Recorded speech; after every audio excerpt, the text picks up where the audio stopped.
আমি নবী কথা দিলাম রে, আমি নবী হাসরের ময়দানে থাকতে আমার একটা উম্মত জাহান্নামে নিতে দিব না। এই দরুদি নবীর পক্ষে থাকতে আপনারা রাজি আছেন কিনা? আমার আল্লাহ বন্ধুর ব্যথা দেখে বারবার আমার আল্লাহ বলতেন, বন্ধু গো এত ব্যথাই তুমি ব্যতীত কেন? আমি আল্লাহ কথা দিলাম হাসরের ময়দানে তোমার একটা উম্মত জাহান্নামে নিতে দেব না। যতক্ষণ পর্যন্ত তুমি নবী খুশি না হইবা ততক্ষণ পর্যন্ত আমি আল্লাহ জান্নাতের দরজা বন্ধ করব না।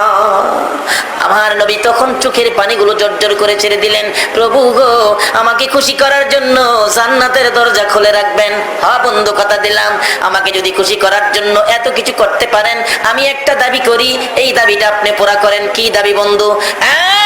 প্রভু হাসরের ময়দানে আমার উম্মতের গুনার খাতাগুলো আমি নবীর হাতে দিলে আমি খুশি হইব।